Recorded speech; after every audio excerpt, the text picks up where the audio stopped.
Oh, how's everybody doing? I found this at a shop over the weekend. Look at that little bugger.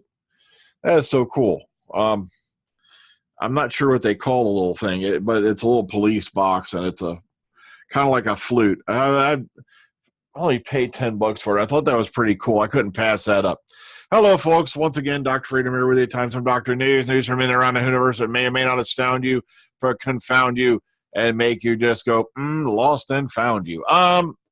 Yeah, there's a lot of weirdness going around once again, from certain YouTubers out there who are jumping up and down, going, the sky is falling and all that.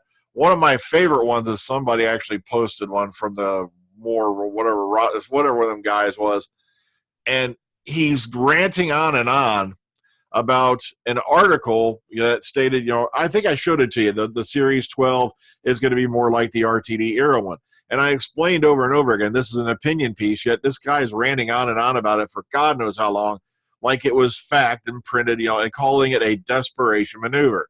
I'm sorry, but when Series 10 ratings were 5.5 million and Series 11 ratings were 7.9 on average million, I don't see why there would be a desperation maneuver. Also, a lot of guys are already ranting about the upcoming episode that might feature, a certain character I don't want to go into because I don't have a spoiler alarm up. But once again, they're judging it, and it hasn't even been finished, and put in the can and edited and all that yet. But the other amazing one was the bowling wreck going on about Jodie Whittaker's birthday outfit and using this as a judge. And by the way, I saw somebody earlier post on Facebook saying that this was proof that she was a crap actor. And I'm like, she wore this cute outfit to work on her birthday, and she apparently did not wear it after, got to work. So I don't know what the hell they're basing these arguments on anymore. It's just gotten to the point that they're hating for hate's sake. But let's get to the stuff you want to see. Let's get to the stuff you want to hear. Let's get to the actual factual news and not some Whoviangelist going on about how he's self-righteous and fighting for Doctor Who when he's an idiot saying that, he'd rather see the show canceled. Yeah, why? Do you want to wait another 16 freaking years before you get another series? Yeah, keep that thought. We'll remember your names. All right, let's get into it. Let's get on to it. Here we go. First up, this is the upcoming cover for Doctor Who magazine, celebrating the John Pertwee centenary, and it's a lot about the threes era and whatnot. If you read right here on the cover, we got Katie Manning meets the Time Team. They're talking about the season 10 box set. Also, they got bits about John Pertwee with Sean Pertwee, stuff about Barry Letts, who unfortunately is no longer with us either, if memory serves. And I'm just, really glad, that they're talking a little bit more about the Third Doctor. But here's the one that's got everybody going, the Series 12 update from Chris Chibnall. Now, the problem is, remember last time when he put production notes in? Hang on. Yeah, he said he was going to have production notes on Series 12, and it turned out just to be an article praising the cast and crew. It's okay to praise your cast and crew. Just don't call it production notes. Oy vey. But, okay, let's keep moving on. Lovely cover here. You got to love this. Giving credit to John where credit's due. All right, this is your last opportunity. Just a reminder that you can join Jodie Whittaker for breakfast on the Doctor Who set. This is eligible for people in the U.S. from what I've read.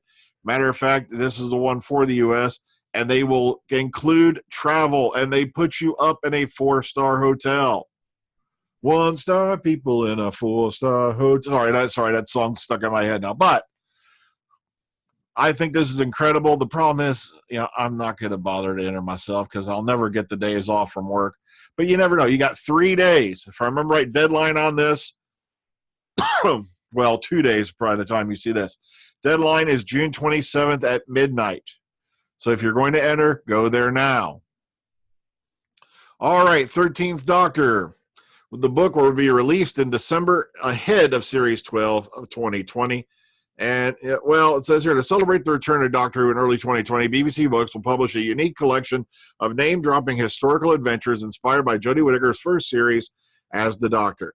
And Doctor Who, The Star Tales will be released on December 5th, 2019. This could mean that Doctor Who Series 12 will premiere soon after the release of the book, hopefully in January 2020. Like I said, I've heard January 2020, and I've heard March 2020. I lean towards the March because I don't want to get my hopes up, but January 2020 is not all that outside the box. So don't worry about it. I'm saying I'd like to see January 2020 myself. But look at this nice, beautiful cover for this. That's really cool. So if you want it, the official description is here as follows. If you want to read it, check this out, and it will be available to order via Amazon UK. So interesting stuff. Moving on. Jodie Whittaker's 13th Doctor meets the Corsair in Titans Doctor Who Comics. Last month's Bleeding Cold mentioned that in August, Doctor Who Comics, written by Jodie Houser, would feature the Doctor's childhood Time Lord hero. Alex Graystar wrote, "This is going to be the Corsair, right?" It is, Alex, it is. And this is from their description they got here in September. So the Doctor joins forces with the Corsair. Interesting, thing right there, but it's going to be kind of weird, ain't it, given the fact that, we know the fate of the Corsair because his arm wound up on Auntie, I think, all the way in, what was that, with the Doctor's wife. Up to you to check this out. Bam, here you go if you're into the comic angle. Tom Baker and Edric reunite for some new Doctor Who audio adventures. The fourth Doctor and his boy genius, companion will appear in their first adventure since 1981. Tom Baker's Time Lord companion Edric are set to reunite in a new series of adventures for the first time since 81. The fourth incarnation of the Doctor and the boy, played by Matthew Waterhouse, will join forces for more stories set in the parallel universe E-Space. Kind of weird, but, hey, it can happen. So interesting to hear that this is going on. Really cool stuff. Bam, here you go. So if you want more details, just scroll down here a bit. It's a nice bit of info for you. Then there's here's your, titles. And this will be available as a 4-disc box CD set for £25 or download at £20 from bigfinish.com. There you go, all set. Okay, Tom Baker will be doing a signing on Saturday, the 13th of July, 2019 at Richmond. Matter of fact, Fandom Events are very proud to present an extremely rare appearance from the fourth Doctor himself, Tom Baker, on Saturday, the 13th of July at the Richmond and Hillcroft Adult Community College in London. Tom will be signing autographs and taking part in a professional photo studio. He'll also be joined by Louise Jameson and Philip Hinchcliffe. Further guests to be announced. So, really cool. They've got the prices right here for you if you're interested and you're in that area. Bam. Okay, David Tennant to play Phileas Fogg in Around the World in 80 Days, according to the French magazine. I almost said magazine. What the hell's a magazine? Is that a thing about Russian fighter jets? All right. Le Figaro, David Tennant is set to play Phileas Fogg in a television series adaptation of the Jules Verne classic adventure novel Around the World in 80 Days. The adventure, they go into a bit more right here. It says right here, this will begin filming in January of 2020, so don't look forward to this again till it'll be out sometime probably next year. And lastly, the Seventh Doctor embarks on a foreboding journey in this exclusive excerpt from the next Doctor Who audio drama. Now, let's get a little description right. The Seventh Doctor was a mastermind and fiendishly clever plans that really pushed not just the Doctor's famous intelligence to its limits, but often involved his infamous dark side, too. In the next audio adventure, he's going to need all the fiendish cleverness he can muster, perhaps even some fiendishness to save the day. And it says right here, according to their first look, the cool part is it's been 20 years since Ace has last seen him, and things have changed a great deal. Check out the trailer and synopsis below, making their debut here on IO9. So here you go. Here's your info. And what's really weird about it is, they had a couple of adventures where they alluded to the fact that the Doctor met, again, and I believe that was that wasn't Shadow of the Scourge, where he met up with Ace again, And, I think it was Dust Breeding was the one where he ran into, it was Ace after she'd been gone away from him for a while, if memory serves. You have to remember, they've been playing on this on Big Finish for a while, that Ace was getting really tired of the Seventh Doctor's manipulative nature. And also, there was a couple adventures where she was getting really scared because she was beginning to act just like him. It's a really great story. I was so glad they were able to pick up on the Seventh Doctor and Ace and Big Finish because they really went into some ground they never got to cover in the television series. Okay, so once again, you've got the Whovangelists, as I'm going to call them, the guys who are the great master pastors of Doctor who seem to think they know what's best for the general audience because if they don't like something, it must suck. Or better yet, why don't we just delve into the agenda of this? I want someone to go back on those channels, and you know who I'm talking about, and find one video where they were bitching about Peter Capaldi and Moffat when they had an episode that went as low as 3.45 million on the overnights. I bet you won't find it, will you? Kind of makes it intriguing, don't it? And it's kind of sad that people are using this time where we should be rejoicing in the fact that, yes, you may not have liked Series 11, you may not have liked Jodie Whittaker's approach to the Doctor, and you may not even like Chris Chibnall's way he's developing the storylines. But you have to look at this fact. Ratings went up almost 2.5 million on the average. The first episode of Series 11 came in at 10.92 million on the ratings chart. That's the first time I think that's happened, I believe, since the show came back in 2005.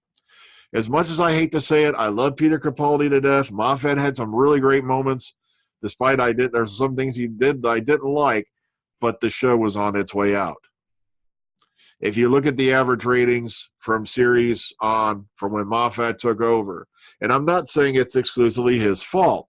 You have to remember, his shows stay on for a bit. Viewers tend to either outgrow it, lose track of it, or whatnot. But the ratings were, especially when it got around series 9 or so, started really going towards the ground. And now they're going on bitching about Whittaker's era, about how it's lost ratings and it's bleeding viewers, yet it turned in 2.5 million more viewers. Or my other favorite one, the merchandise isn't selling. I just read a report on that blows that argument out of the water. Oh, God. Completely. It's amazing how these guys, without anything legitimate to bitch about, have to create this fake news. Oh, God, I'm using the word fake news. I'm going to turn orange. Oh, sorry. I made a political comment there. What can you do? All I can say is this. Don't talk about them. Don't spread their views. And I know you get outraged, but the last thing you should do is post a link. Because while you're outraged, you're saying, this person pissed me off, people are going to get curious, click on that link, and boom, congratulations. You've just increased their circulation. So that's the best thing to do is leave a comment on their channel if you want. Talk about it in my comment box. I don't mind. But don't post links to their videos if you disagree with what they're saying. Because sometimes the best cure to get rid of the evil mythical beast is to turn your back and say, I no longer believe in you. Good night, everybody. Please take care of yourselves and each other. See you on the flip side.